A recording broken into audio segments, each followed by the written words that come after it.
Hello and welcome to another episode of Father and Joe. I'm Joe Rocky here with Father Boniface Hicks, and today we're going to do a special episode for an upcoming feast day, which will be on this upcoming Thursday, and it's about Saint Benedict.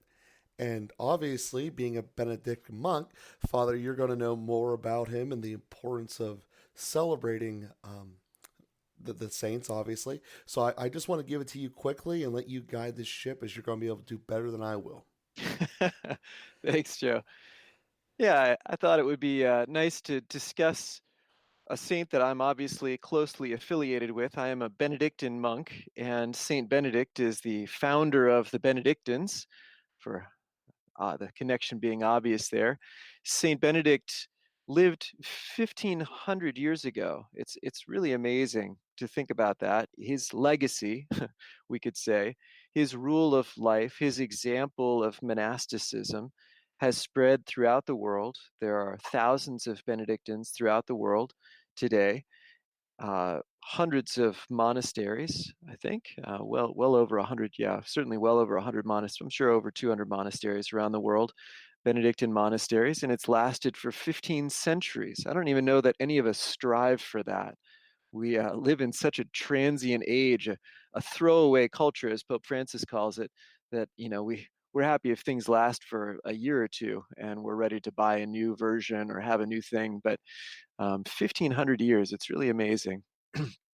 And the church celebrates him now. Since Vatican II, he's on the calendar on July 11th. And so, just a few days before July 11th, it's nice to awaken people's awareness. And as a result, my monastic community always celebrates our vows around that time. So we have several monks who will be. We have a new monk being received into the monastery as a novice, and several monks who will be making their first vows on July 10th. And then on July 11th, we celebrate the Mass for St. Benedict, and we'll have 5 monks making their solemn vows. So it's a particular time of celebration in our community. And for interesting reasons that I actually made my vows on July 9th, which I believe is the day that this podcast will drop. So you can say a little prayer that I continue to be faithful in my own vows. That'll be 20 years of vows for me from 1999 to 2019. And I made vows to a Benedictine monastery to follow the rule of Saint Benedict, to live in the spirituality, the spiritual heritage of Saint Benedict. And we've talked about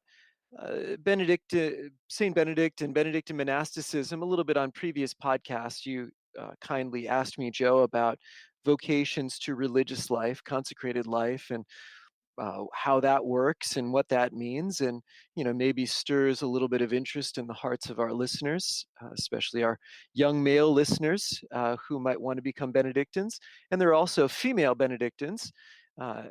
St. Emma Benedictine Monastery is just about a 20-minute drive from us at St. Vincent, and there are Benedictine monasteries all over the world of women as well as men.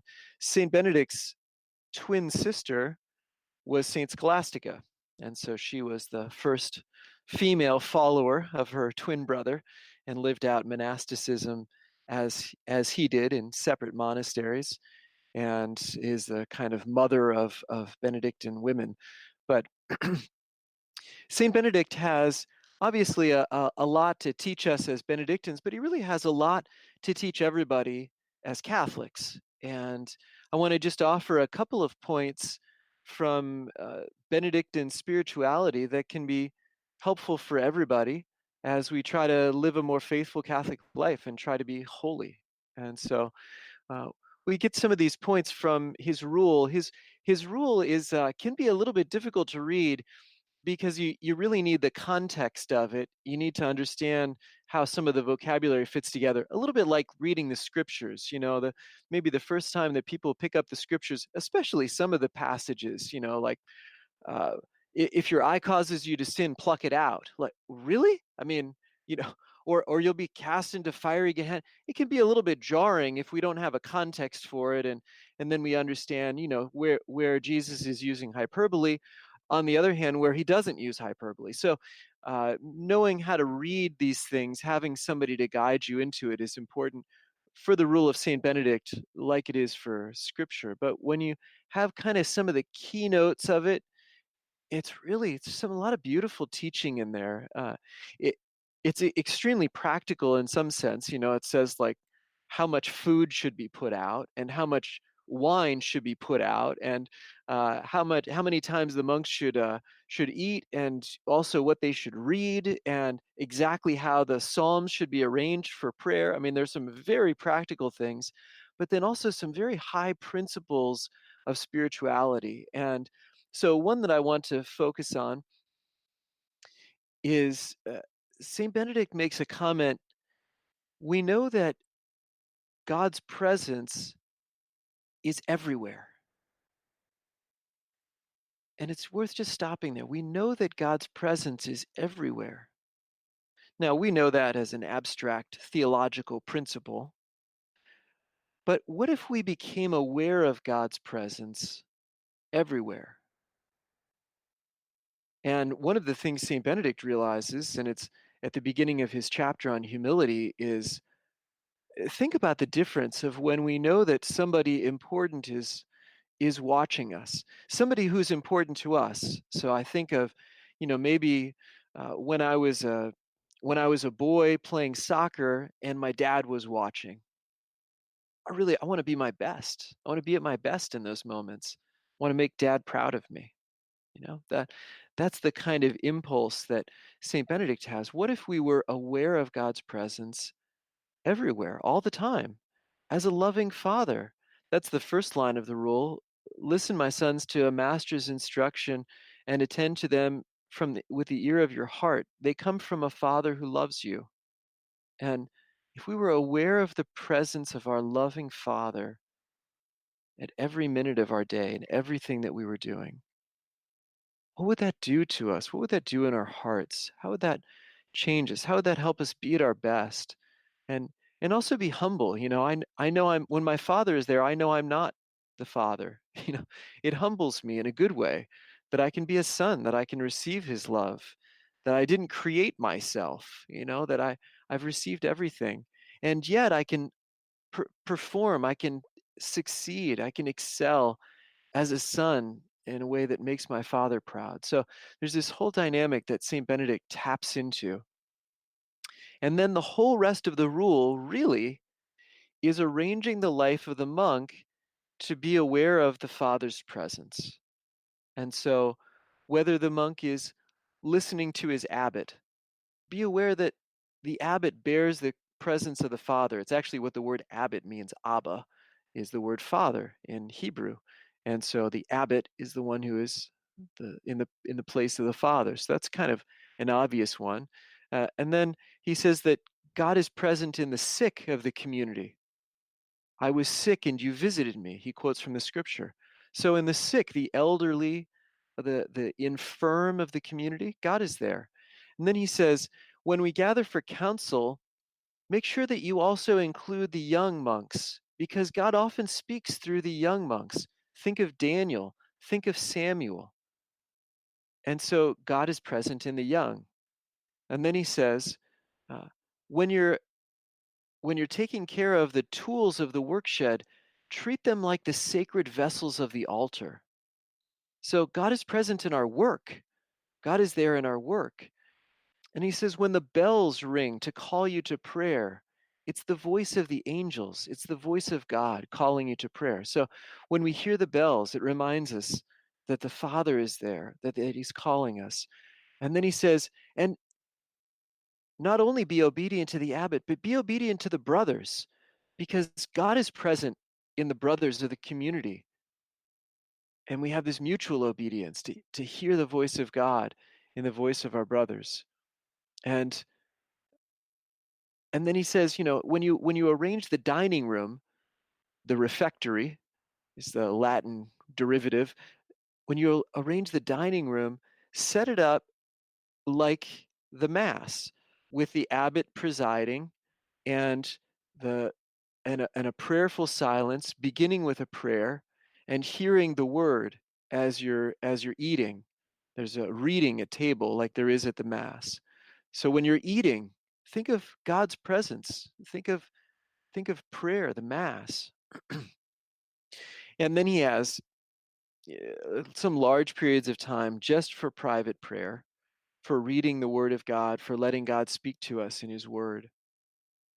So, in all of these different areas of the monk's life, he's helping us to tune into the presence of the Father and to be aware of a Father who loves us. And we have there are chapters on committing faults.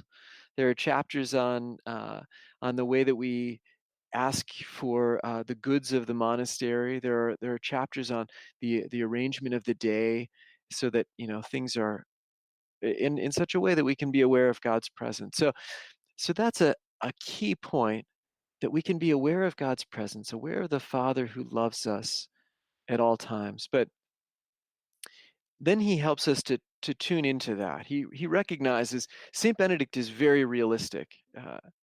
Like he says, he has a couple of great lines in the rule. In the chapter on Lent, he says, "We know that the life of a monk should be a continuous Lent."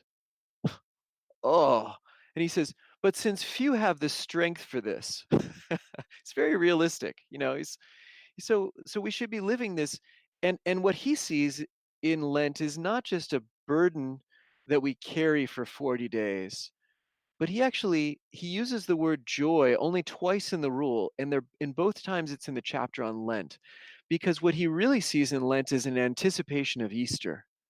And really that's what our whole life is an anticipation of the eternal Easter. We anticipate resurrection. We anticipate new life. We anticipate the fullness of life that our hearts are aching for. And so the life of a monk is a continuous Lent because we're anticipating Easter. But he says, few of us have the strength for this. We need some reprieve. We need some Easters. We need to release ourselves from the burden and kind of take a deep breath. We need an intermission. And he says, so at least during these 40 days, let's really try to live this like a Lent, and kind of pull in the excesses that develop over time, throughout the rest of the year. Let's really pull it back and live the monastic life for real during Lent, because we know that it's hard for us to live it the rest of the year. So let's at least do this time the best that we can. Let's be at our best. And he has that idea in terms of the presence of God too. He says, we know that God's presence is everywhere, but let us at least be convinced of this when we are about the work of God, which means in chapel, singing the Psalms, celebrating the liturgy of the hours, the divine office, the Mass. At least when we're in church together, worshiping God, at least then let's be aware of the presence of God.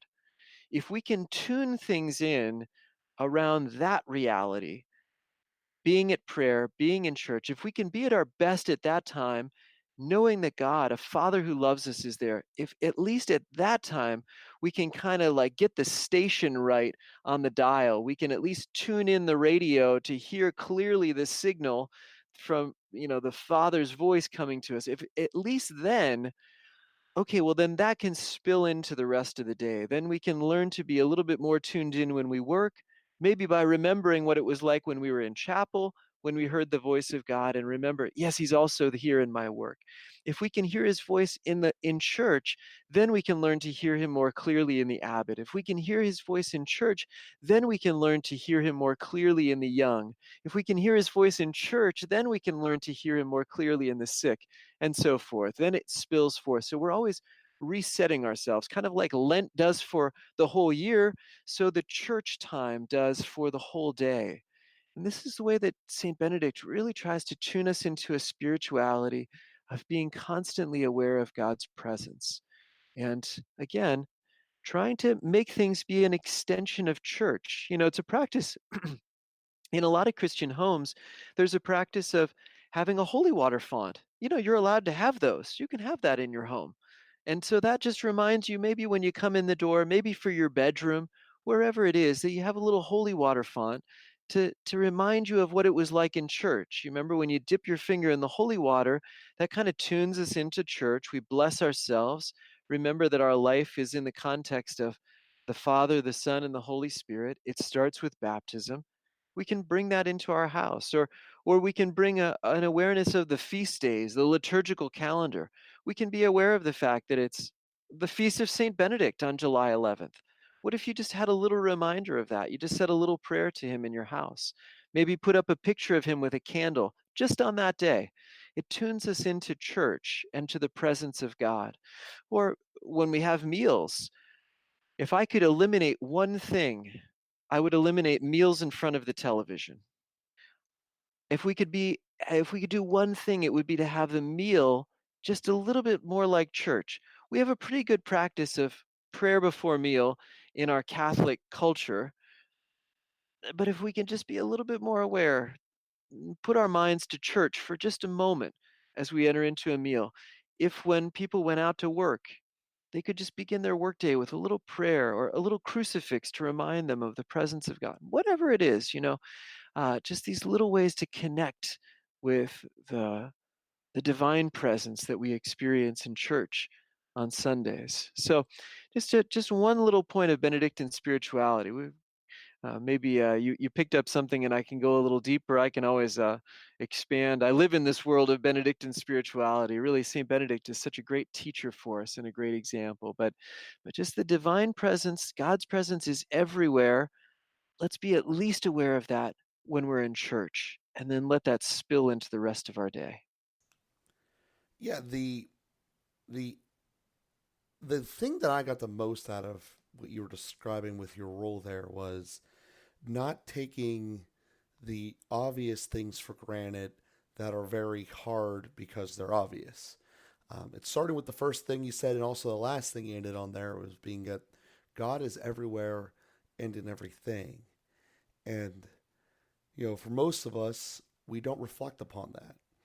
For some of us, it's just too big of a concept. And what your rule was articulating was to have essential intentional reminders so that this obvious knowledge doesn't wash away into commonplace. Said another way, you're not going to take it for granted. And that's the problem of complacency and apathy. And I know that in my world that's a very common thing. Even if we're working on a 3 week project, the fact that they know they're still going to be there tomorrow and they can put something off, that's complacency. And one of the things you said in the middle there was that essentially life is a Lent. And while we all know that we're going to be judged one day, I don't think how much of us actually have looked at that.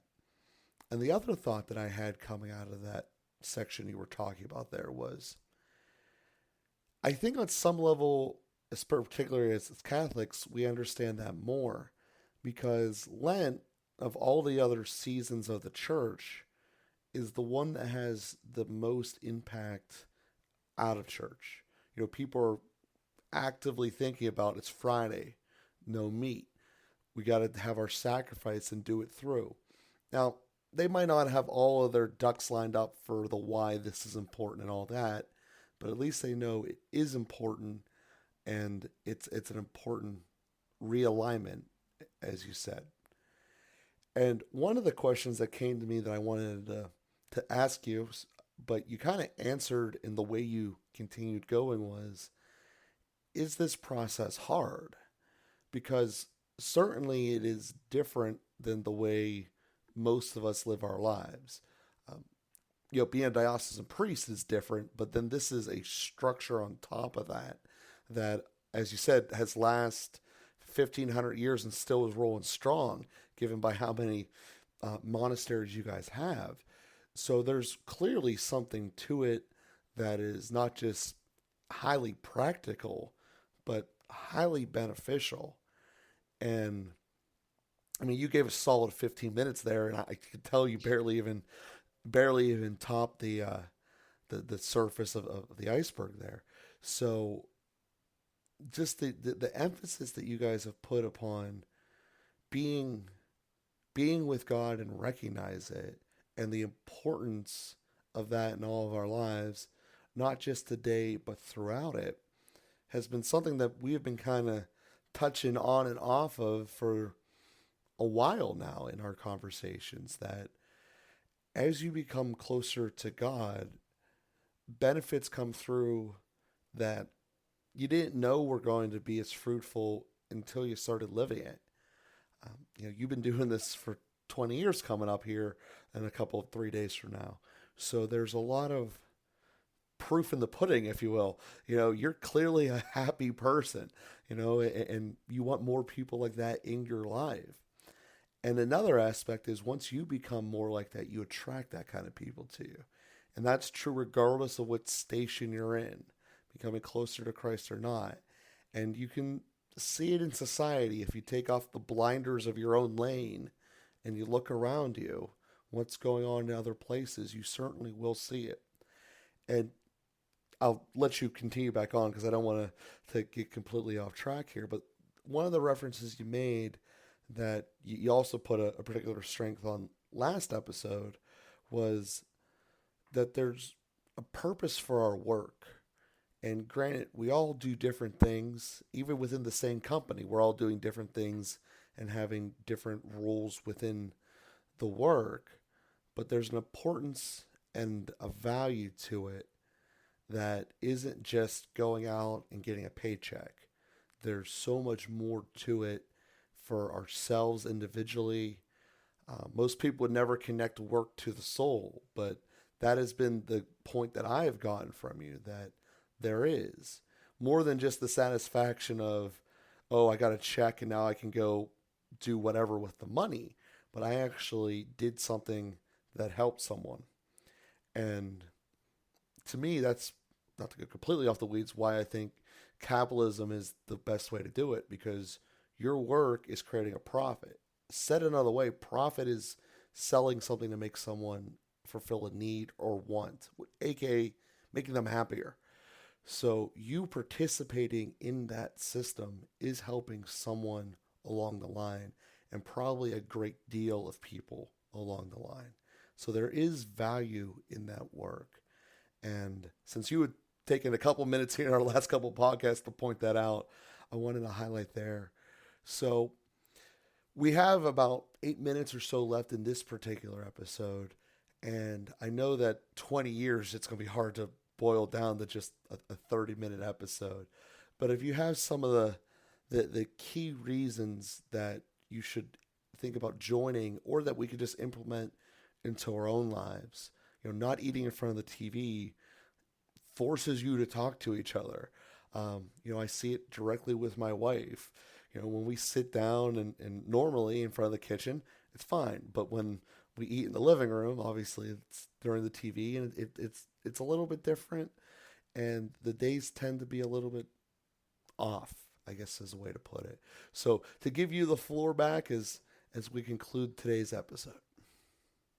Thanks, Joe. Thanks for those reflections. I can see I hit a sweet spot there, and some of the lights that went on for you in what I shared. So I'm grateful, and I hope that that's the case for the rest of our listeners. Yeah, it's I guess I would just add one more little point that is an intersection of Benedictine life and the rest of the world is Benedictines, especially. So we make a vow of stability, uh, and what that means is that we're really committed to a place.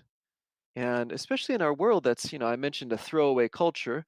And we also have a world that's a bit transient. It's ready to move on to another job, ready to move on to another place, ready to, get a new house, get a, so, and there's nothing evil about any of that. I don't want to make give that misimpression, but some of it's running away. Some of it's there's something deeper going on that's not entirely virtuous. But certainly one of the values that the Benedictines have have maintained is the sanctification of a place, being rooted in a place. And so it's one of the things that Benedictines have always done is we sanctify, we make places holy, and that becomes a blessing for everybody else. So one of the things that Benedictines do is we always receive guests. Saint Benedict has one of these.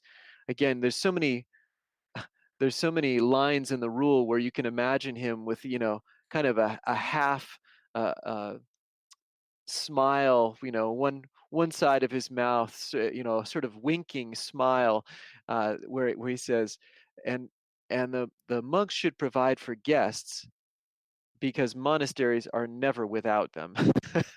And he's aware of kind of protecting the monastic life because there are always people around. And so he arranges things so that people can really share in the sanctification of a place and get a little taste of the monastic life. So for our liturgy of the hours, for example, we welcome people to come and pray with us. Uh, 3 times a day, we gather in the church for the liturgy of the hours, and people are welcome to come at any of those times and pray with us. People are welcome to come. We offer retreats, just to visit the grounds, to come and feel there's a real peace in this place because there's a lot of prayer. We've been around for since 1846, so more than 170 years, and we have about 650 monks who are buried here. So plus the hundred and some that live here. I mean, there are hundreds of men who have given their whole lives and have poured that into prayer, sacrifice, and this awareness of God's presence, really cultivating an awareness of it, and in that way also calling down God's presence. It blesses. When we do things in prayer, when we work with love, when we take our time to be aware of God's presence, it blesses that space. It blesses the physical space. It blesses the time. Just like when we do things in sin, when we do things in corruption and malice, and when we have an evil content, a selfish, greedy, whatever it is, that curses. Things get twisted up in that. So, but the Benedictine presence is rooted in a place, and we really saturate the ground of this place, the air of this place, with a lot of prayer and loving sacrifice for God. So uh, it's a wonderful thing to think about for people who are rooted and have houses and stay in one place. That do you really saturate it with prayer, with love, with goodness, with acts of kindness for each other, sacrifices of generosity, and welcoming people, guests. And I think everybody, we can think of grandma's house, especially when we had kind of holy grandparents, and they're like, there's a lot of good that happened there. And those places can get kind of saturated with that goodness. Uh, there's a quality to that, and it gets rooted. So anyway, it's what Benedictine monasteries offer. It's what Saint Vincent offers, and it's something that people can do to stay rooted, to saturate places and times with prayer by being aware of God's presence everywhere in everything we do. Yeah, there's something that's certainly to that. To have a place of stability. And well, you're obviously talking about a physical place, and there's no doubt about that. You can one of the things of my job is I travel around a very wide territory, basically a county and a half. And there are in Pittsburgh some neighborhoods that are rental neighborhoods. People rented them and they leave. They spend a couple years, whatever, and go somewhere else. And then there are places people just once they move into, they die there. It might be 70 years later, but that's what's going to happen. And you can just tell the difference. There's, I don't know exactly how to articulate it, but there is just a concrete difference when that's the case. And there's more of an upkeep generally, and there's more of I guess a calm is a way to put it. Yeah, sure. So there's definitely something to that, and and something that should be admired. And then there's also the same thing true with relationships. The ones that last the longest and you're always there with them more tend to be a lot more meaningful than having a lot of tertiary ones that don't really have a lot of depth to them. But building depth with someone really turns out to being worthwhile. And in some regards, I think that that's probably more important than a space.